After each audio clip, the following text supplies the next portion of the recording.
as well. I've seen a lot of these things as well in the UK. You get medals for participation. But what's the point? What are you trying to? Yeah, what's the point? Either you win or you lose. People are so afraid to put that whole notion of losing. When it comes to right now, the generation gap is just crazy. How much a lot has changed. Social media has taken control of our lives, and we don't even realize it anymore. We're crippled because of it. That's absolutely right, Nick. Because, as you said, nowadays it seems that you get rewarded for failure. For the life of me, Nick, I can't get my head around that. Perhaps I'm just getting old and morbid, I don't know. I just can't get my head around how you could be rewarded for failure.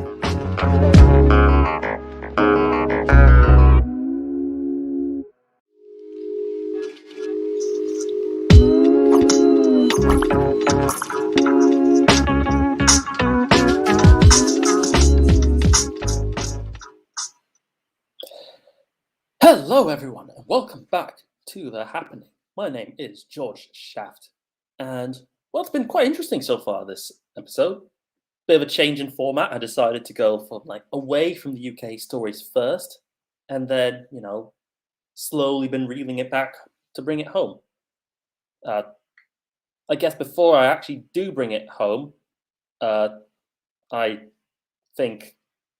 thought, I should probably mention one little small story. I'm not going to talk about it because it's not a main subject, but the story was how Sierra Leone just agreed to a deal with China to build this massive port in Sierra Leone in an area that used to be basically right now it's this small kind of fishing town kind of place, and China's kind of agreed to sort of build this huge port.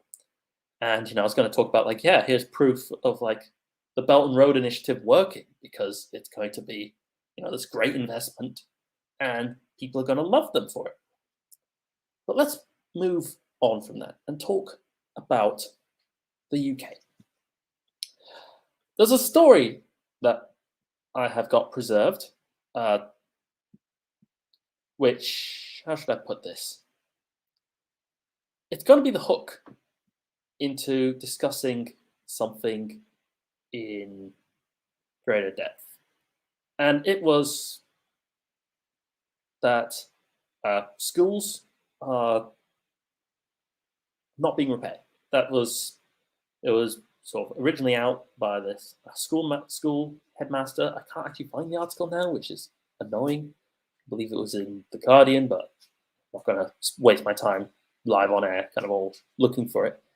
And it was just a story of this headmaster going hey, by the way, there are schools which have problems with leaks and damaged roofs, and some of the buildings are in kind of old rickety shape, and they need investment. They need money to be poured in to fix all these kind of old schools which are breaking down. One of those obviously that's a good thing to do. Education is of supreme importance, not just for the prosperity of the country, but also for life prospects of literally every child in that nation.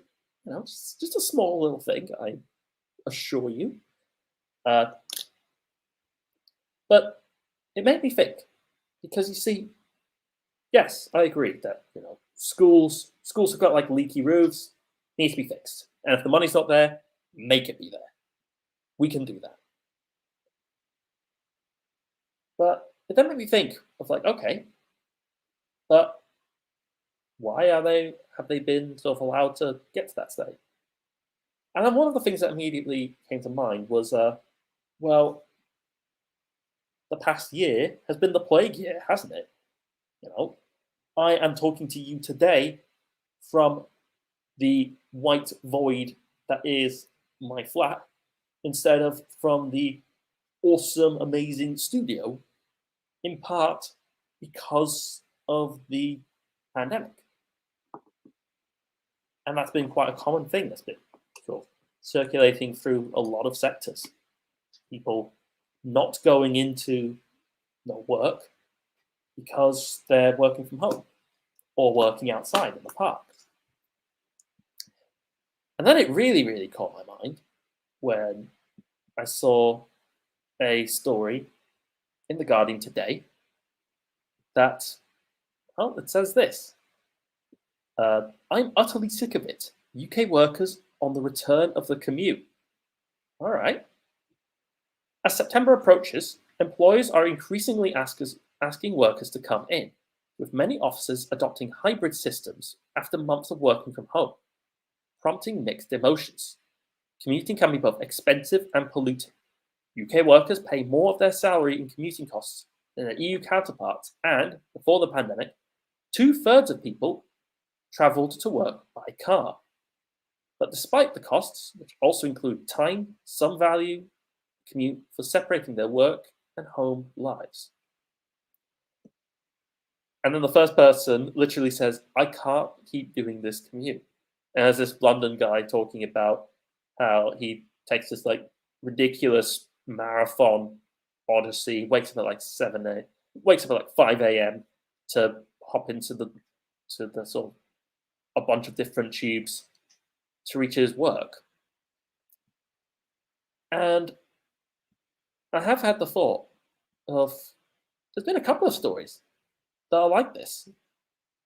As the sort of commute, is kind of like being forced to reassert itself, there's been other sort of things coming out with it as well, especially the school run. And there's an article that I've also got kept somewhere that was in the sort of The Voice, talking about, hey, by the way, a lot of the sort of people that I'm sort of working with kind of don't want to go back to the classroom. In fact, in this article, they talk about they want to actually study outside or even do what they call walking classes, which are not a new thing. In fact, famously, actually, I don't know how famously, but like famously, in ancient Greece, Aristotle used to teach outside. He had like his academy, but it was but like the academy was just like a grove of trees, and like the students would all go, and they'd study their philosophy and do all that, learn about the world in and amongst all these trees. Walking classes have also been this thing that's been sort of, and walking meetings as well, been this thing that's been, coming back into the fore, where it's like, well, people kind of like walking. It's kind of good for the brain. It opens like more what they call sort of divergent thinking. It makes people be more creative, be more sort of like self-assured. It reduces like the sort of like, in the box, rules-based kind of thinking, which are like really important in the modern world because creative energy, is something required in basically every sector nowadays to like improve things. So why wouldn't we keep, adopt that more? Why should we return to a normal from the past before the pandemic, which frankly had a bunch of disadvantages and which people didn't like? Like, honestly, who, like pre-pandemic, genuinely liked their commute? Don't get me wrong, I'm sure you can find them, but it's not that many people. Why would you? Well, for most people, the commute is driving by car. As I read in the article, it's 2/3 of people. That's time where you're just like in your little metal box, focused on the road. Maybe you're listening to a podcast, like, okay, that's nice.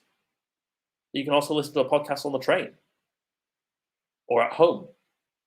And in fact, you'll probably enjoy listening to it more at home, because it's your own space. It's going to be quieter. There's going to be sort of less kind of like distractions. You can listen to it in comfort. So I'm kind of wondering, what's the what's the big rush? What's with the big hurry? Sort of rush people back into the physical spaces, especially if these physical spaces, like with the schools in this first story, are in bad condition. If they need to be repaired, like who wants to go study in a classroom with a leaky roof when you could also learn the exact same things from the comfort of your home? I'm sure there are some people, they go like, yeah, I prefer like seeing my classmates in person, which I very much sympathize with. And that's a feeling I've very, very strongly been feeling this past year during the plague year. Because surprise, I actually kind of like talking to people. I know, right? I didn't know that myself, but turns out I do. But you can't fault someone for also thinking, yeah, but I'm learning the same things from great comfort. And I don't need to travel this big, long, stressful commute to then, I guess, study in a room that needed repairs for like 10 years now. I don't know where to sort of conclude with that, to be honest. This is one of those segments where I ultimately just think, come up to your own conclusions. But it's something that is on my mind, and it's something that I really sort of I'm thinking about and curious about. I'd like to learn more because a lot of this, the kind of like the neuroscience, surprisingly, and this is something that caught my attention this week as well, was that surprisingly, actually, the neuroscience behind like what happens to a person when they're just like walking, when they're just like wandering, a lot of it's actually really quite unknown, and a lot of research is still needed to kind of figure out like, okay, why does the brain do this when you go for a stroll? Which you would have thought would have been like the first thing we'd go and look up, but apparently not. And since the benefits seem to see like benefits, why don't we incorporate it more? And sure, you could say like, oh, Northern European weather is trash, granted. But then that's why we invented anoraks and coats. As I said, I don't know where to conclude with this. But it's something that has really caught my attention. It made me think. And also made me realize, like, yeah, the government needs to spend, of course, money on fixing schools because having schools be in a state of disrepair is utterly unacceptable. What do you think? Let me know in the comments of the Facebook live stream. I always make a point of checking them out, just like I did today, where I was talking to James, the person who had commented while talking about Afghanistan. But in the meantime, you know what exists out there, out beyond these walls? There's this really horrifying thing. I know, right? It's terrible. It's called other people. I'm going to, even more horrifyingly, let those other people say something too. I'll catch you all again very, very soon.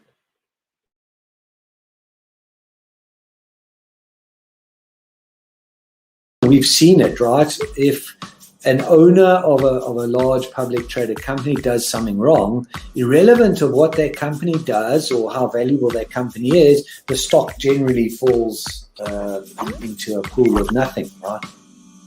Because in a public company where the stock is traded